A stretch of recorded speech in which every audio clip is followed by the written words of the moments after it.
Les discussions auront été longues à la maison, mais Ryan et sa sœur Sarah ont finalement repris le chemin de l'école ce matin. Ils font partie des 10 élèves qui ont répondu présents à l'école Odile Forêt de Moindou sur les 65 élèves que compte normalement l'école. Ils étaient en tout cas pas du tout stressés à l'idée de reprendre. Le port du masque pour eux, je pense que ça passe aussi par un jeu, c'est pas contraignant. J'ai pas d'inquiétude, j'ai eu donc la maîtresse de mes enfants au téléphone la semaine dernière, donc elles m'ont rassurée sur les protocoles qui ont été mis en place dans l'école.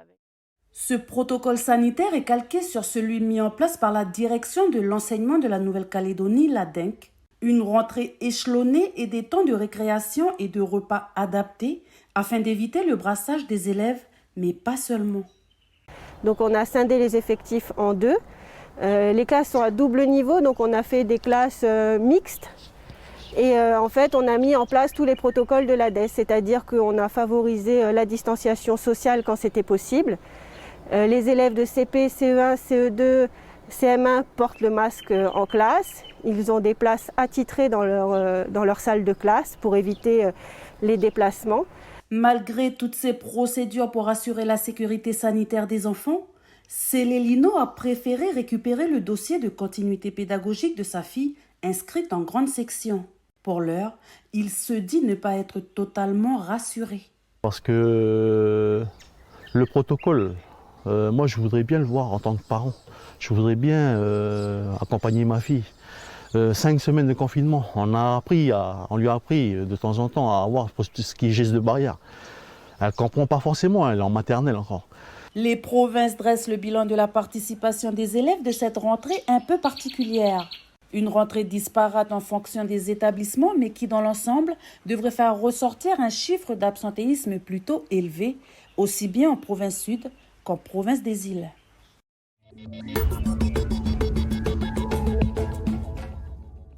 3. C'est le nombre de fois où des appels à boycott ont été lancés dans l'histoire politique calédonienne. La première remonte au 18 novembre 1984. Le Front indépendantiste appelle alors au boycott actif des élections visant au renouvellement de l'Assemblée territoriale. C'est à ce moment-là qu'Éloi Machoro, secrétaire général de l'Union calédonienne, brise une urne électorale à l'aide d'un tamioc. L'image restera gravée comme un des moments forts des événements. À cette époque, les indépendantistes contestent le corps électoral prévu par le statut Lemoine, adopté à l'Assemblée nationale le 31 juillet 1984. Pour le Front, ce dernier va à l'encontre même des négociations réalisées un an auparavant à Nainville-les-Roches. Et pour cause, le statut Lemoine prévoit de réduire l'autonomie de l'île et surtout ouvre le droit de vote à toutes les populations de l'île, alors que les indépendantistes viennent de reconnaître la légitimité des victimes de l'histoire. C'est ainsi que des barrages vont commencer à s'ériger sur l'ensemble du territoire, plongeant la Calédonie dans les événements des années 80. Le 13 septembre 1987, les Calédoniens sont une nouvelle fois appelés aux urnes pour voter cette fois-ci un nouveau statut pour le territoire. Ce scrutin est également connu sous le nom de référendum Ponce. Et encore une fois, les indépendantistes appellent à un boycott, mais non actif. La question du corps électoral est à nouveau dénoncée par le FLNKS. Si 98% des votants s'expriment en faveur du maintien du territoire au sein de la République, le taux d'abstention qui s'élève à 41% remet fortement en cause la crédibilité du résultat. Enfin, le troisième et dernier appel au boycott est lancé en avril 1988. Les électeurs sont à la fois convoqués pour la mise en place du statut Ponce et le premier tour de l'élection présidentielle. Cette association des deux scrutins, l'un à enjeu territorial et l'autre à enjeu national, est rejetée en bloc par les indépendantistes. Ils demandent à ce que l'élection territoriale soit organisée après l'élection présidentielle. Et pour cause, à cette époque, les institutions métropolitaines sont marquées par la cohabitation des socialistes, qui occupent la présidence de la République, avec les républicains qui ont pris la tête du gouvernement. C'est la première fois sous la Ve République que coexistent des tendances politiques divergentes au sein d'un exécutif. Dans ce contexte politique tendu, la demande du FLNKS ne sera pas entendue. Sur le terrain, le boycott actif doit se traduire par une occupation pacifique des gendarmeries de Tadine, Oué et Fayaoué. Seule celle de Fayaoué sera mise à exécution le 22 avril et conduira à l'attaque de la gendarmerie d'Ouvéa ainsi qu'une prise d'otage. Sur fond d'enjeux politiques, la situation se dégrade pour atteindre son paroxysme avec l'assaut de la grotte qui fera 21 morts, dont 19 Kanaks et 2 militaires. C'est les 2 injections, c'est bon. C'est bon, il te faut la pièce d'identité. Okay. Elia et sa maman étaient les premières à franchir les portes de la bibliothèque ce matin. Habituées à venir chaque semaine avant le confinement, elles sont heureuses aujourd'hui de pouvoir renouveler leur stock de livres. Elle aime bien les schtroumpfs, alors on voulait renouveler un peu le stock, mais il n'y en a qu'un, on va prendre celui-là déjà, c'est déjà un début. Et vous comprenez les gestes barrières, enfin le fait qu'il y ait tout ce protocole? Oui, bien sûr, on est obligé de s'y soumettre. De toute façon, dans chaque espace public, on aura, je crois, désormais plus le choix, on devra faire avec. Gel hydroalcoolique, distanciation, les équipes de la bibliothèque se sont organisées pour mettre en place les gestes barrières. On est un peu fort des expériences passées, mais là c'est pas pareil. En fait, la différence c'est qu'on ouvre en pleine épidémie, on n'est pas Covid-free. Ce qui va changer, c'est qu'il y a beaucoup moins de places assises. Et tous les documents qui seront rendus, par exemple aujourd'hui mardi, ils seront nettoyés et remis en rayon que mardi de la semaine prochaine. Voilà. On va apprendre à vivre avec le virus, donc voilà, on rouvre, on rôde, on va voir comment ça va se passer. Et puis voilà, nous en tout cas en interne, tous les agents qui travaillent à la médiathèque ont accepté de se soumettre à un autotest une fois par semaine. Donc ça, ce serait pour travailler dans des conditions un peu plus sereines. Les flocons tombent sans interruption et tout à l'heure, quand je sortirai, ils couvriront d'une nouvelle couche le chemin du village. Et cette fois, ce sont mes pas qui écriront la suite de l'histoire. Après une dernière lecture, Elia et sa maman ont fait leur choix. Il est temps de faire le compte et d'enregistrer les livres choisis avant de rentrer à la maison. Tu peux prendre les 2? Tu veux prendre les 2? Ouais. Nous, on ressort par là, c'est de ce côté-ci. Ok, merci. Au revoir. On a pris 10 livres. On a pris, je pense que c'est un petit conte. On a une BD. Bon, Aladdin, on connaît l'histoire, mais ça permet d'avoir... une BD. 3. Ah, et 2 autres. Là, on va pouvoir... bien occuper les journées. Aujourd'hui, j'ai décidé d'obtenir mon pass sanitaire. Pour ce faire, il y a 2 options. Soit en me connectant via la plateforme de téléservice masanté.gouv.nc, ou bien alors, il suffit de se rendre en mairie.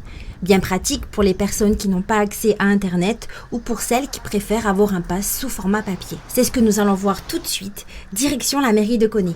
Pour pouvoir le faire, j'ai besoin de mon certificat de vaccination Covid-19 ainsi que de ma pièce d'identité.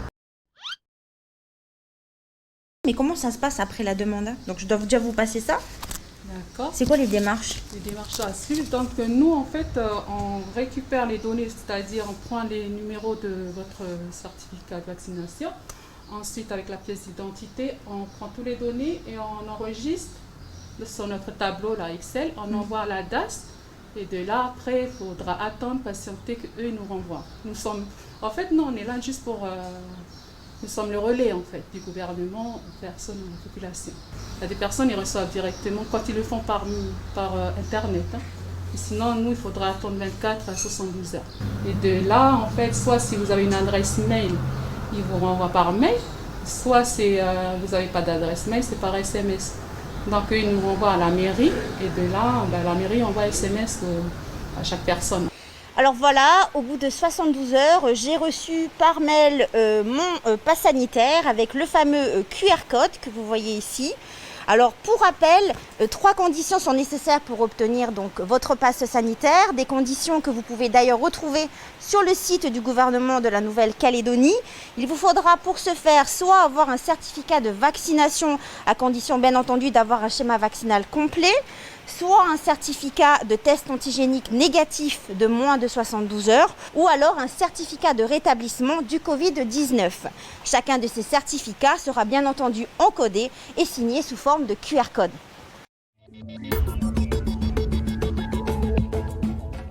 De l'obligation vaccinale, ils ont juste dit que le grand chef, il laisse libre à ces sujets. C'est tout ce qu'il a dit. C'est aussi pour des personnes qui sont vulnérables dans nos tribus pour aller voir les médecins, là où il y a les vaccins. Ceux qui sont vulnérables ne se déplacent plus pour aller à l'hôpital parce qu'ils ont peur. Obligation vaccinale, passe sanitaire, rentrée scolaire ou vaccietrib, le besoin de s'exprimer et d'être entendu était manifeste ce matin à Lifou. On les interpelle parce qu'il fallait faire une explication envers la population. Parce qu'avec tous les chantages qui ont été donnés à la population de faire ceci, de faire cela, il y a un groupe qui passe qui dit il ne faut pas faire ceci, il faut pas faire... On embrouille les gens là. Le monde qu'il y a ce matin, ça représente quand même quelque chose. Même qu'une seule élue qui était là, ça nous vaut quoi, pour l'instant. Parce qu'il fallait que quelqu'un nous entende, et celle qui a voté aussi. Il y a quand même 4 élus de l'Union calédonienne qui sont dans les 9 et qui veulent un débat avec le président. Le président, il n'est pas contre. Lui, il attend que tout se passerait bien et après, on en revient à ça. Kadjile Wright, chef de groupe du Parti travailliste à la province des Îles, est la seule élue sur place en ce moment. Et ils se souciaient pour savoir si nous, on était pour, on était contre. On leur a dit, c'est qu'on n'est pas contre le vaccin. On n'est pas contre le vaccin. Et le président, il a fait de sorte, parce qu'il sait que dans sa population, il y en a qui sont pour, il y en a qui sont contre. Et donc, il a fait les choses pour commencer à commander déjà les vitamines, les différents médicaments comme l'ivermectine avec l'hydrochloroquine, tout ça, pour qu'on l'ait ici dans nos provinces, dans nos CM. À la fin de la matinée, le collectif des manifestants a remis à Madame Wright un cahier de doléances qu'elle s'est engagée à transmettre aux 13 autres élus. 100 000 personnes entre 17 et 67 ans souffrent d'obésité en Nouvelle-Calédonie. Hommes, femmes, enfants, ce fléau touche toutes les couches de la population. Des chiffres alarmants qui cachent de profondes souffrances psychologiques. Mésestime de soi, dépression ou encore stigmatisation font partie du quotidien des personnes obèses qui sont souvent entraînées dans un cercle vicieux. Ne pas vouloir subir souvent le regard des autres, c'est des choses qui peuvent être compliquées. C'est des caps à passer. J'ai toujours été surprise de constater qu'en Nouvelle-Calédonie, il y avait, on va dire 100 000 personnes touchées par le surpoids, mais qu'il n'y avait aucune association de personnes en surpoids, comme ça peut se faire en France, comme ça peut se faire en Europe. Ça prouve quand même que quelque part, c'est assez accepté. Alors, est-ce que c'est une souffrance silencieuse à la maison ou est-ce que tout simplement elle n'existe pas? La progression de l'obésité infantile est également préoccupante. À 12 ans, 4 jeunes Calédoniens sur 10 sont en surcharge pondérale. Une situation qui n'est pas sans rapport avec le temps passé sur les écrans qui ne favorise pas l'activité physique. C'est un peu de génétique. Tout le monde sait que la génétique agit dans l'obésité, mais pas tant que ça. C'est principalement les modes de vie. L'alimentation, la malbouffe, l'activité physique, la sédentarité, le niveau de bonheur, le stress vont participer à la constitution de cette obésité, donc les modes de vie. Et par-dessus s'ajoute un peu de pollution et un peu des additifs de l'alimentation. Depuis plusieurs années, les pouvoirs publics envisagent d'instaurer une taxe sur les produits sucrés. Un dossier en panne qui illustre d'une certaine manière l'inaction des élus sur ces questions de prévention. Selon le médecin, d'autres mesures réglementaires doivent être mises en place. Alors la solution, c'est notamment de prendre des mesures politiques, de réglementation pour que la société soit moins obésogène et informer les Calédoniens, faire de la prévention en santé, de l'information en santé, pour que le Calédonien sache quels sont les comportements les plus à même de les maintenir en bonne santé. Par exemple, en Nouvelle-Calédonie, un fast-food peut s'installer en face d'un lycée, là où ailleurs c'est absolument impossible. Étant un facteur aggravant en cas de contamination à la Covid-19, l'obésité s'impose comme une urgence de santé publique. Alors on a ce rappel en ce moment avec la crise sanitaire Covid, du niveau de santé des Calédoniens, et on sait partout sur la planète où il y a une parfaite corrélation, un parallèle parfait entre le niveau d'obésité dans la population et le nombre de morts liés à cette épidémie Covid. Le Caillou fait partie des 15 pays au monde les plus impactés par cette épidémie. En Nouvelle-Calédonie, presque 4 adultes sur 10 sont considérés en situation d'obésité morbide, contre un peu plus d'1 sur 10 en France. J'ai jamais été obèse enfant, je le suis devenue quand j'étais adulte. Et je crois qu'en Calédonie, on crée cette génération. Il faut vraiment qu'on se penche là-dessus. Ce n'est pas un effort que des familles, c'est un effort de toute la société à mettre en place, que ce soit au niveau de la production alimentaire, des politiques, de la médecine et des familles.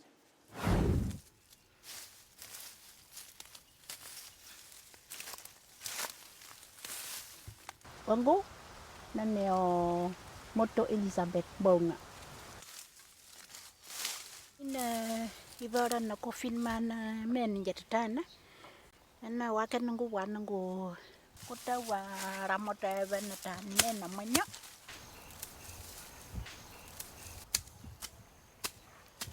Fanya nye vya bu mangi beni na. Unda wai kana bai. Ki bai bwangwe. Unda o. Unda bwambro mbenja na mangi ngo. Unda wani.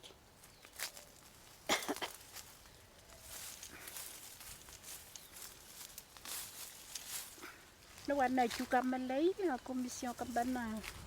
Pemnya bu chon va le tombo le bambo na wa kaza.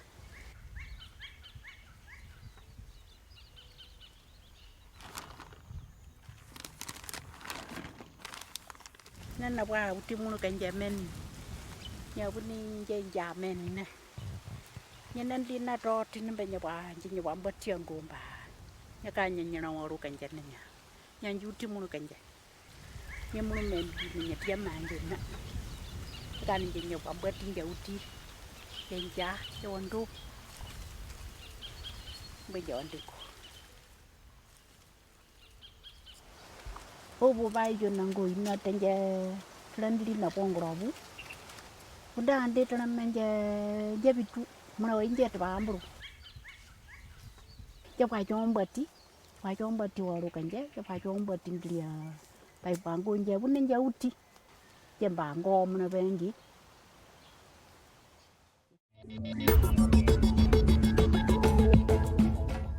Marjolaine, Amandine et Camille ont toutes les trois répondu à un appel à témoignage lancé sur les réseaux sociaux. Ce qui les a motivées à témoigner, c'est l'envie de briser le tabou et de libérer la parole afin que la honte change de camp. Les violences obstétricales et gynécologiques recouvrent un grand nombre de pratiques inappropriées. De manière générale, ce sont des actes, des gestes ou encore des paroles non justifiées d'un point de vue médical. C'est ce qui est arrivé à Marjolaine. À l'âge de 22 ans, elle décide de se rendre chez son gynécologue pour une gêne physiologique. Son médecin habituel n'étant pas là, elle a affaire à un remplaçant. Mais la consultation est loin de se passer comme prévu. 5 ans après, elle s'en souvient encore. Donc les pieds sur les étriers, etc., il regarde. Oui, je peux pas dire. Il se prononce pas. Donc déjà, ça commence bien. Ensuite, je me rhabille, on passe dans la salle à côté. Et comme je ne vais pas tous les 4 matins chez le gynécologue, je me suis dit, je vais en profiter pour poser la question. Comme je fréquentais quelqu'un que ça devenait sérieux, je voulais changer de contraception. Et j'ai posé la question du stérilet, parce que je voulais éviter les hormones. Et là, le gynécologue me dit, seule et unique question qu'il me pose, c'est le stérilet, est-ce que vous pratiquez la sodomie? Donc, j'étais un peu interloquée, un peu jeune, je savais pas. Donc, je lui réponds, sans le vouloir, mais je lui réponds. Et donc là, il me donne une explication un peu foireuse. Donc après ça, j'étais mal à l'aise, je voulais plus parler. Il a insisté, il commence à m'interroger. Sinon, vous savez, je suis sexologue. Est-ce que vous voulez discuter de votre sexualité? Non, je lui tiens pas, que je lui réponds. Et il était là à insister. Non, mais c'est important, faut que vous soyez à l'aise, vous savez, on peut en parler. Il a essayé un peu de m'imposer la discussion, donc j'ai dit non.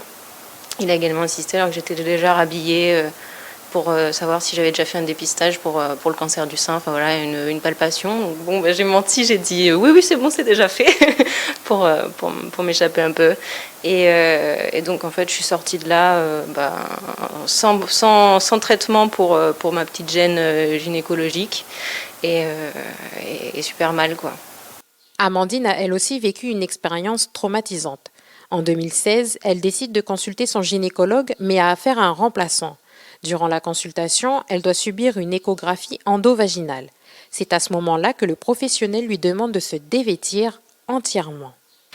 Et au moment où il est en train de faire cette échographie, il commence à faire des remarques sur mon physique en disant que c'est un très beau métissage que j'ai, quel est mon métissage, d'accord, vous venez de la Côte d'Ivoire, mais vos parents vous ont très bien réussi, ils doivent être fiers d'eux, et ça fait longtemps que vous habitez en Nouvelle-Calédonie, et vous habitez dans quel quartier, ah d'accord, moi j'habite pas loin, c'était un peu des remarques comme ça, et j'essaie de faire comme si c'était normal en fait, c'est-à-dire que je vais pas le braquer, encore une fois, je suis nue, j'ai les jambes écartées, il a un objet en moi, donc c'est-à-dire que je suis totalement sans défense, donc tout simplement je réponds aux questions. Mais j'étais pas une patiente, c'est-à-dire que ma couleur de peau, on s'en fiche en fait, à moins que ce soit pertinent par rapport à comment je vais être soignée. Mes parents, est-ce que mes parents pensent de moi? On s'en fiche, à moins que ce soit pertinent pour comment je vais être soignée. En l'occurrence, ça ne l'était pas du tout. Donc ce n'était pas des questions à évoquer avec moi, en fait. Les violences gynécologiques et obstétricales, ce sont aussi des actes commis sans permission ou consentement éclairé, ou lorsque l'on est soumis à un personnel soignant sans empathie. C'est ce qui est arrivé à Camille il y a 8 ans, au moment de l'accouchement de son fils. Elle a pris la décision de programmer une césarienne. Donc je n'ai eu pas vraiment d'explication sur le pourquoi, sur les risques, et j'ai surtout pas eu le choix. Et ce qui a été vraiment très violent pour moi, c'est que suite à l'auscultation, j'avais à peine eu le temps de me rhabiller et elle avait déjà appelé l'anesthésiste. Et quand je suis retournée devant son bureau, elle m'annonce comme ça, bon c'est ok pour jeudi à 7h30. Donc en fait, elle était en train de m'annoncer que j'allais accoucher dans 3 jours, quoi. Du coup, quand je suis sortie de là, j'ai tout de suite appelé ma sage-femme et j'ai eu rendez-vous avec elle. Donc elle a également analysé la pelvimétrie et puis elle m'a dit que très sincèrement, elle ne comprenait pas vraiment la décision de la gynécologue. J'étais vraiment totalement perdue. J'étais désemparée aussi de ne pas avoir eu vraiment d'explication et surtout de ne pas avoir été entendue quant à mon choix d'accouchement. Sam a été atteint d'une embolie pulmonaire suite à son infection à la Covid-19. Hospitalisé au CHT, il a passé près de 2 semaines en service de réanimation. L'embolie et le virus ont gravement endommagé ses poumons. Je suis venu ici là, à force de faire les exercices, je commence à récupérer le souffle tout doucement. Avec les kinés, tout ça là, les exercices qu'on fait, ça fait du bien. Accueilli aux soins de suite et de réadaptation depuis 2 semaines, avec Fabien, il fait des exercices pour augmenter sa capacité respiratoire et ainsi maintenir normalement de l'oxygène dans son organisme. La saturation en oxygène qui diminue beaucoup à l'effort, même quand on mettait de l'oxygène au départ. Et là, ça s'est bien amélioré depuis une dizaine de jours. La majorité des 21 patients ont été hospitalisés en service de réanimation. Ergothérapeutes, diététiciennes, psychologues ou encore orthophonistes, 15 personnels soignants et un matériel adapté sont au service des patients pour surveiller leur progrès et répondre à leurs besoins. Le but, c'est vraiment de surveiller la saturation en oxygène et de s'assurer que les patients ne désaturent pas quand ils font des efforts et qu'ils ne se mettent pas en danger dans la vie de tous les jours. Parce que même s'ils se sentent bien, le taux d'oxygène peut être bas, ils ne se sentent pas forcément essoufflés, donc c'est vraiment quelque chose d'important à surveiller. La rééducation physiologique est également accompagnée d'un suivi psychologique. Après le douloureux et traumatisant passage au service de réanimation, le patient peut développer des séquelles psychologiques. On leur fait remplir un score d'anxiété-dépression à l'entrée dans le service et de manière systématique, notre psychologue va voir les patients, prend connaissance de leur histoire, de ce qu'ils ont vécu. Dans cette unité, les patients sont pris en charge entre 3 à 4 semaines selon leur état de santé.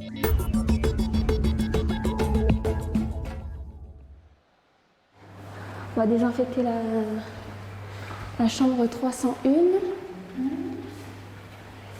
Comme ça.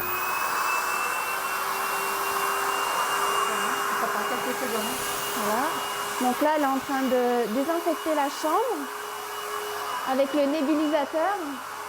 Donc, quand la femme de chambre entre dans une chambre, la première étape, c'est la désinfection de la chambre. Donc, grâce à ce produit qui permet de décontaminer l'air. Donc, c'est un produit qui s'éjecte vers le haut et qui neutralise l'air en descendant. L'équipe de l'hôtel applique un protocole de décontamination dans les chambres et les parties communes. Plusieurs solutions ont été sélectionnées pour empêcher tout risque de contamination en effectuant une veille continue des produits et technologies permettant de lutter efficacement contre le virus Covid-19. Aujourd'hui, nous sommes sur un système qui est identique à celui de certains hôtels en France qui se disent à haute sécurité sanitaire, avec une décontamination à l'ensemble des points de contact potentiels. Voilà. Donc que ce soit nos équipes, que ce soit nos process, l'idée étant de proposer à nos clients une sécurité complète de A à Z de leur séjour parmi nous. Une sécurité sanitaire pour laquelle l'hôtel s'équipe avec du matériel innovant. C'est le cas de cette lampe à UVC, un procédé de décontamination validé en France par l'Institut Pasteur. Elle est placée au-dessus de la zone de réception, particulièrement sensible car elle implique d'être face à face. C'est la fameuse lampe LOD qui décontamine l'air présent en fait l'air ambiant qui est présent en fait, entre le réceptionniste et le client. Donc c'est une lampe qui aspire l'air contaminé et qui nous, en fait, donc, ressort de l'air purifié. C'est vraiment un travail de fond. C'est un travail de fond. Aujourd'hui, nous avons, comme j'ai pu vous montrer, donc, certains outils de décontamination, mais on en cherche encore d'autres. Voilà, le but étant de trouver, pas forcément le meilleur, mais avoir un process qui permette d'assurer cette sécurité sanitaire dans la durée. L'idée ici, c'est d'éviter aussi surtout que le public se croise. Donc, ce qu'on a pensé, c'est faire une entrée principale. Par contre, les sorties se font par les deux pentes latérales qui sont ouvertes. Là, on a délimité des zones un peu par thème. On met maximum 3 personnes par zone. Si telle personne veut aller dans telle zone, il attend que quelqu'un ait quitté là-bas et lui sorte de l'autre zone. Du coup, ça fait qu'après, dans chaque petit salon, là, on est maxi 3 personnes. Voilà. Ok, très bien. Donc on en a 4. Du coup, ça fait 4 espaces, donc ça nous fait 12 personnes max. Voilà. Très bien. Aujourd'hui, l'idée, c'était de rencontrer les agents de la direction de la culture pour se mettre aux normes au niveau des protocoles et puis homologuer un peu tout ce que nous, ici, au centre culturel, on a mis en place. Les gens vont commencer à pouvoir revenir au centre culturel Pommier. On réouvre assez timidement, mais ce sera toujours avec vérification du pass et puis tous les gestes barrières qui vont avec. Donc voilà, dès qu'on accueille le public, la première chose qu'on a, après avoir désinfecté tout, c'est vérifier le QR code par rapport au pass sanitaire. Donc la personne vient avec son QR code, il passe son portable en dessous et cling, il nous dit s'il est rouge ou vert. Donc vert, c'est qu'il est bon, il est complet, sinon c'est rouge, il ne peut pas rentrer dans l'enceinte des murs. L'idée à la base de la culture, c'est d'être dans un environnement libre. Donc c'est vrai qu'on est quand même tenu en laisse par un protocole, quoi. Chose qu'on doit apprendre à vivre avec. Alors donc au niveau de l'offre et de la programmation, tout va devoir se repenser par le numérique aussi, puisque ça va prendre peut-être 30% de l'offre qu'on va proposer. Donc là, on est déjà en train de voir sur le terrain les expositions virtuelles qu'on va pouvoir proposer, revoir les partenaires, ce qu'ils ont en stock et ce que nous on peut proposer. Mais l'idée après, c'est peut-être d'avoir des prestataires et puis faire nos expos avec notre montage et puis pouvoir le diffuser sur Internet.